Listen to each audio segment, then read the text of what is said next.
Good morning, ma'am. I am Hygiene and today I am going to demonstrate the bandaging. Preparation phase. First, we have to perform hand hygiene. We need to wash our hands in order to decrease the number of disease-causing microorganisms in our hands and to prevent the transfer of it to our client. So next is I have to introduce myself to the client, verify the client, and establish rapport. So good morning, ma'am. I am Hygiene. Ano man ito ngalan, ma'am? Ina ko daw. Okay. So after that is we have to provide for client privacy.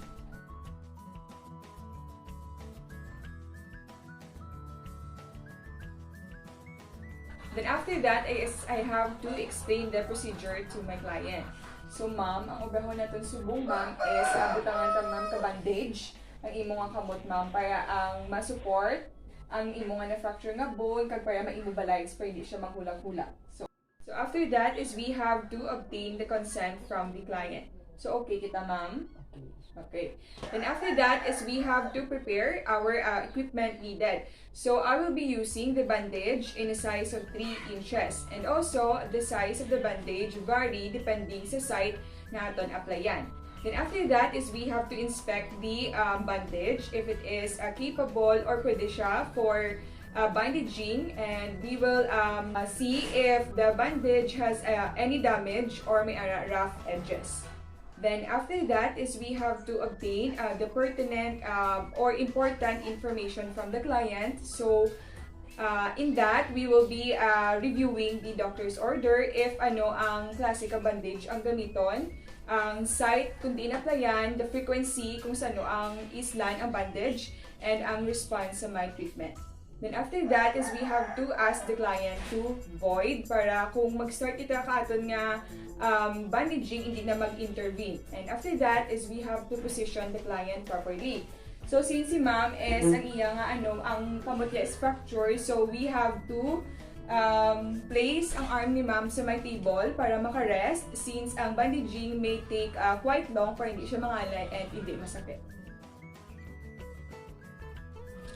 So before kita mag-put ka bandage, we have to inspect ang site or the affected area. So we have to inspect if there is mga swelling, irritation, redness, if may mga lesions, abrasions. Kung may ara, if may alteration sa skin integrity, it means nga ang elastic bandage is contraindicated or hindi pwede. Then we have to look for signs basi may impede circulation. So kung impede circulation sa affected part, we will be looking for signs of cold to touch, dayon discoloration or bluish discoloration or nagacyanosis, then there is edema or swelling, and numbness or tingling sensation nga ma-feel ni client, as well as ang iyang pulse is absent or diminished ang pulse. So we have to check gid ang site or ang affected area before and after kita magbutang ka bandage if ang circulation is sakto or adequate ang circulation. We also have to determine which type of bandage is needed. So if we are dealing with the wrist and foot, we need 2 inches bandage, 3 inches for elbow, ankle, and knee, 4 inches to lower leg and shoulder, and 6 inches for the chest.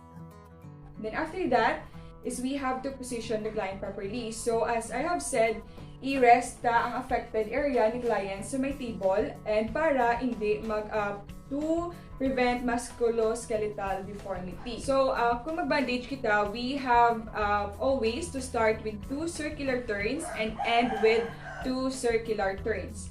Then after that is kung magbutang kita ka bandage, i-make sure naton nga it is not too loose or too tight, because if too loose, hindi kita maka-apply ang adequate pressure sa affected area, and if it is too tight, ma-impede man ang circulation ni client. And in order for para mamanan naton if tama siya kahubot, mangkuton naton si client kada magbutang kita sa bandage. Then after that, ang aton nga bandage, we have to secure it with a safety pins. And i-make sure naton basi makagatya ang panit ni client. Then after that, before kita mag-start apply sa bandage, we have to check an area dapat ang area is clean and dry because kung moist ang area and kung dirty ang area, itinloan ta danay, then i-dry naton, then kung moist ang area, pwede nga dyan makolonize ang bacteria. We have to demonstrate the circular turn. So, sa circular turn, we have to hold the bandage in our dominant hand, keeping the roll uppermost. And then we have to unroll it 8 cm or 3 inches. Then, ang ends ng bandage is we have to put it sa may affected side, with the thumbs ng ating other hand holding the edge of the bandage to hold it. Then, we have to wrap it with 2 circular turn first. Then we have to wrap it, making sure that we cover 2/3 sang width sang aton nga previous layer sang bandage.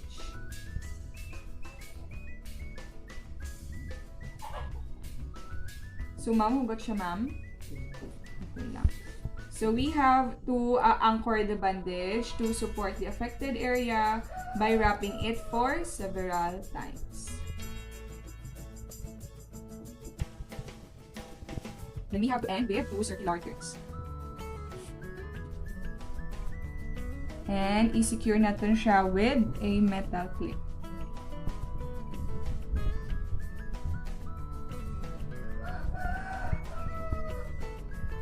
So, ang circular turn i-use to anchor the bandage and gina-use siya to i-bandage natin ang mga small area like the toes and fingers. So, the second one is the spiral turn. So, first, sa spiral turn, we have to anchor din ang bandage with 2 circular turns.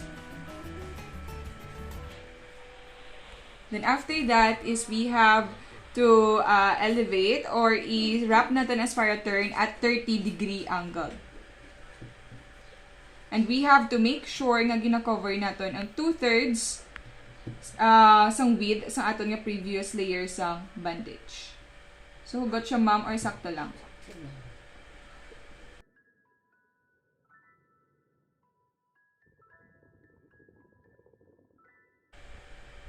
Then, we have to anchor it with 2 circular turns.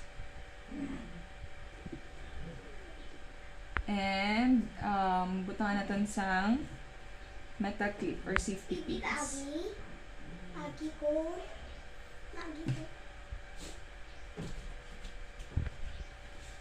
So, ang spiral turn is use sa body parts which is cylindrical.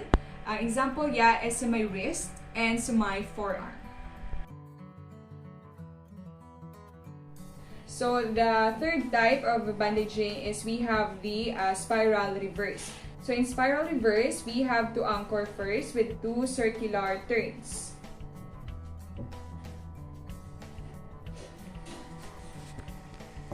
Then after that is we have to elevate it at 30-degree angle. Then we have to put our thumb sa may upper edge sang bandage. Then we have to roll it 15 cm or 6 inches. Then we have to turn our hand to slide the bandage over itself. Then we have to continue wrapping the bandage, making sure that we cover the 2/3 sang width sang previous nga bandage.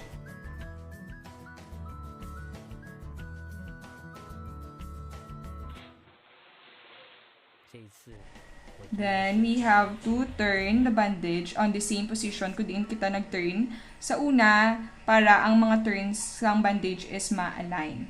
Ang pag-turn sang bandage is ma-align sila. Then, we have to end it with 2 circular turns. And we have to anchor it with a safety clip or metal clip.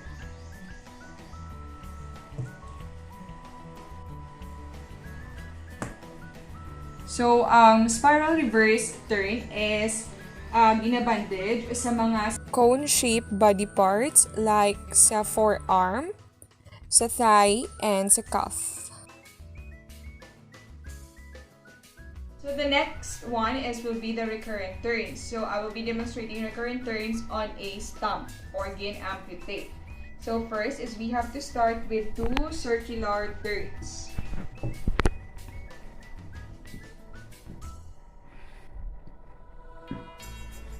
2 circular turns. Then we have to turn the bandage over itself. Baka dito sa centrally on the distal end. Then after that is we have to fold liwat ang bandage on the right side of the center. The right side covering 2/3 sa width sa aton nga previous layer. So we have to hold the bandage. Then after that is we have to put another one or turn the bandage over pakadto sa left side of the center. Covering 2/3 sa aton nga first layer. Then we have to continue the pattern. We have to continue the pattern until we have covered all the parts.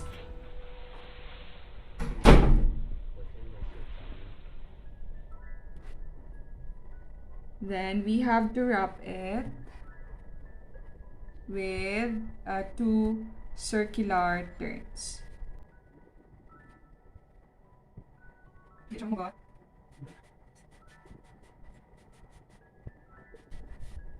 Then after that is we have to anchor it with a safety pin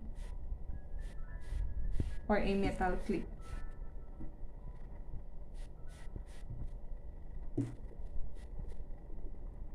So this recurrent type or recurrent turn is used on mga uneven shape sa aton nga body, like sa head and sa may stump, like in amputate ang leg or sa may arms. So the last one is the figure 8 turns. So first is we have to start with 2 circular turns. We have to place it above the joint, and we have to wrap around it. Wrap around it and below it, making a figure of 8. So we have to continue wrapping around it and below it, and making sure we are overlapping 2/3 sa aton nga width sa aton nga previous layer.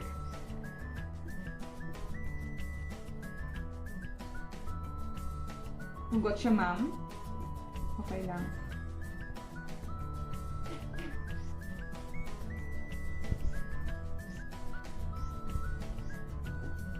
Then after that is we have to anchor it or end with 2 circular turns.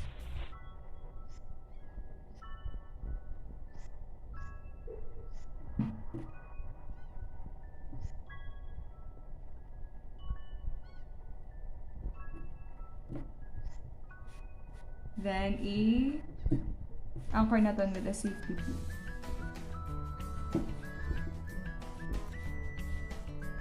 So this figure 8 is used sa mga joint like sa elbow. So after bandaging the client, we also need to wash our hands.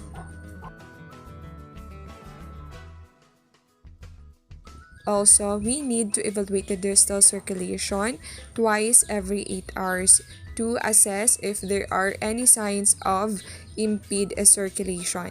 And after that is we have to document the procedure done, the type of bandage used, the area in which the bandage is applied, and our skin assessments or neuromuscular problems.